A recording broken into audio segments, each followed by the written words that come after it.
ఇంత మంచి సంబంధం వదులుకుంటే మళ్ళీ వస్తుందా? సర్ది చెప్పలేక సచ్చాను. ఎందుకు ఇలా చేసావు? ఏదో ఎమర్జెన్సీ కేసు వచ్చిందమ్మా. ఒక ఫోన్ చేసి ఏడవచ్చు కదే. బ్యాటరీ డెడ్ అయింది. అమ్మాయిలు అంత కరెక్ట్గా అబద్ధాలు ఎలా ఆడగలుగుతారు సార్? ఆడుతున్నావు అనుకుంటారా? చూసావా, నీలాంటి కూడా తెలిసిపోయింది అబద్ధం అని. అమ్మాయిల గురించి ఎంత తెలిసినా ఎంత దూరం వెళ్ళినా మనసు లాగినట్టు ఉంటుంది సార్. అది మనసు కాదురా, వయసు. లేదు సార్, మనసే. రే, నీకు మనసుకి వయసుకి తేడా తెలియని జనరేషన్ లో పుట్టావు. అదేరా నా బాధ. ఎల్లో బెగడ్రా.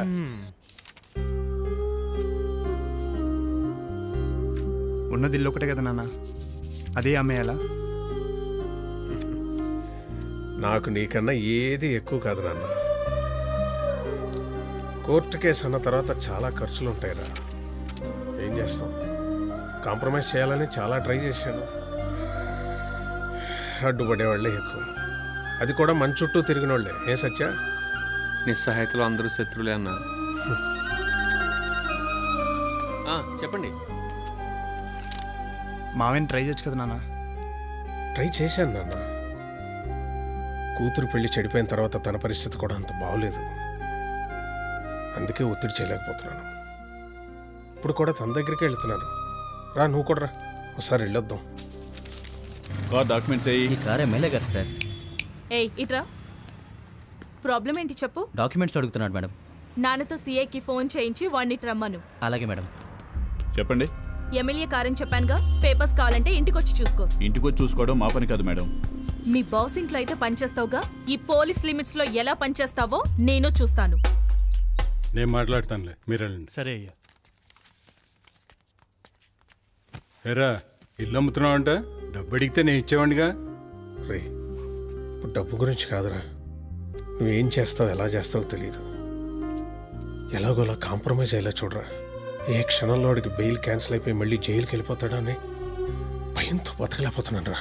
కాంప్రమైజ్ అమ్మని చెప్పాను, కానీ వాళ్ళు మొండిగా ఉన్నారు. మినిస్టర్తో కూడా చెప్పించాను. నా కూతురు గొడవలో పడి నేనేమో శ్రద్ధ పెట్టలేదు. కొంచెం టైం పట్టినా అవుతుందిలే, కంగారు పడ మాకు. ఎంత సంపాదిస్తే ఏంటి, పిల్లలు సెటిల్ కావాలి. కానీ నానా, నీ బండని చెప్పాను, అయినా వాడు వినలేదు. నీ కాన్స్టిట్యున్సీలో నీ పేరు చెప్తే భయం లేనప్పుడు ఇంకెందుకు నాన్న రాజకీయాలు? రేపటికల్లా కానిస్టేబుల్ మీ పోలీస్ లిమిట్స్లో ఉండకూడదు. మీ వాడెక్కడరా? ఇదిగో బయట ఉన్నాడు. బెంగ పెట్టుకోకు, అన్నీ సర్దుకుంటాయి. అంతవరకు సత్యతో పాటు నియోజకవర్గ పనుల్లో తిరుగుతూ ఉండు. సరే మావయ్య. అవును. హాయ్. హాయ్, ఎలా ఉన్నావు?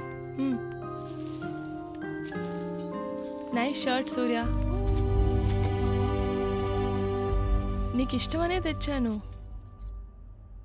ఆ ఇష్టాలు పోయాయి సంధ్య.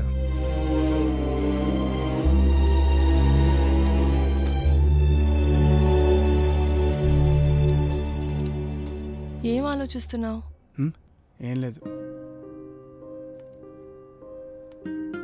ఆలోచిస్తున్నావు? ఏదైనా చెప్తేనే కదా సూర్య తెలిసేది. పరిస్థితులను బట్టి మనుషులు మారతారని తెలిసాక ఆలోచించడానికి ఇంకేముంది సంధ్య?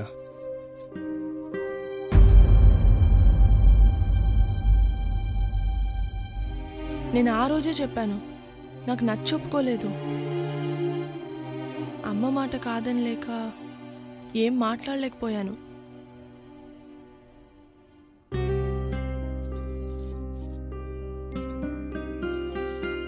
అయినా పెళ్ళి అయ్యుంటే ఆ తర్వాత ఏంటో నాకు తెలుసు సూర్య.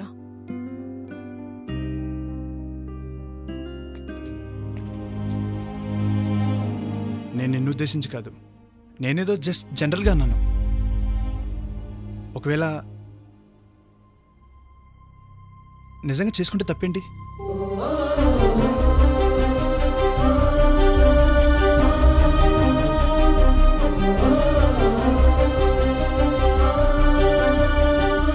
ఇష్టం పోయిందా?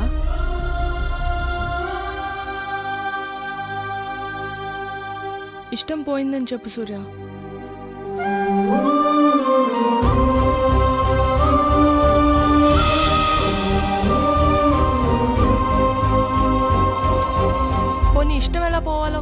చెప్పు.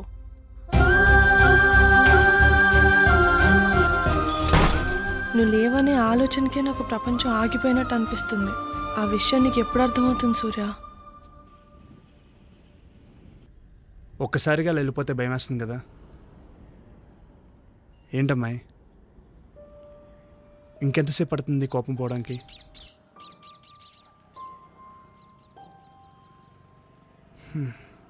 ఇష్టం పోయిందని చెప్పానా? అయినా ఇష్టం ఎలా పోతుందమ్మాయి?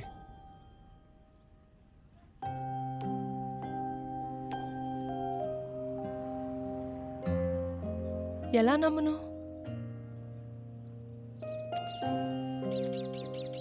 ఇష్టం గట్టిగా ఉంటుందేమో కదా సూర్య.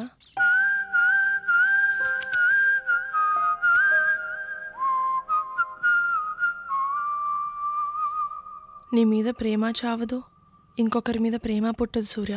చిరుగాలి ఆగిపోవే